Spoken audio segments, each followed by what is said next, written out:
To get started, you want to take the ends of both your cords and your button, and you want to thread on your button. So you want to thread the cord through the first buttonhole,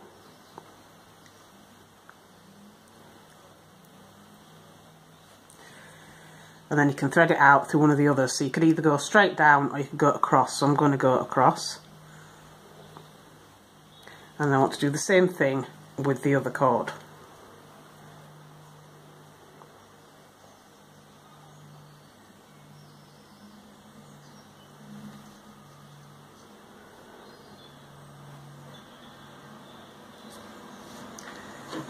And then you want to take the ends of your cord and let's just pull out a long enough bit at each end, just so that you can attach it to the bottom of your board and to the top with your button. So once you've made your bracelet, you can tie a knot at the end with both your cords.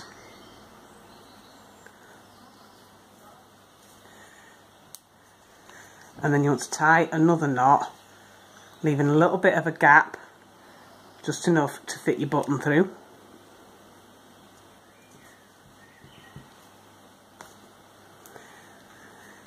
And you can do this a couple of times if you want, if you don't know how big the bracelet needs to be, because you can always trim this off afterwards if it's too big.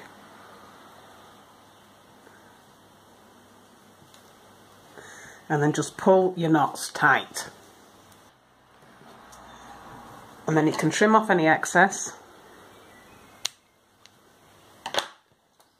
And then you can seal. So I'm going to use a lighter to seal, but you could use glue if you preferred. And then you can just take your button,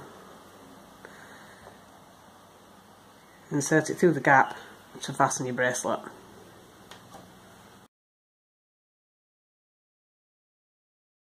So you want to match up the ends of your cords, and you want to pull out about a foot, just long enough so that you can clip it to the top and bottom of your board.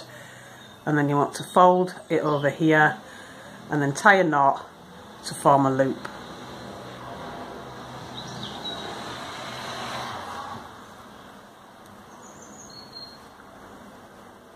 So you should have something like that. So once you've made your bracelet and you've got two tail ends, you can insert your cord into one of the buttonholes and then do the same thing with the other cord.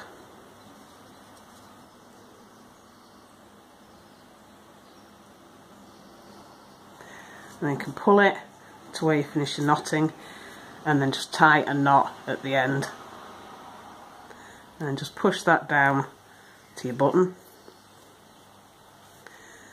and then you can trim off the excess,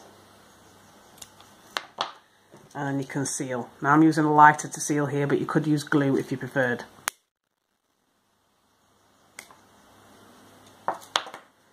And then you can use your button in the loop you created to fasten your bracelet.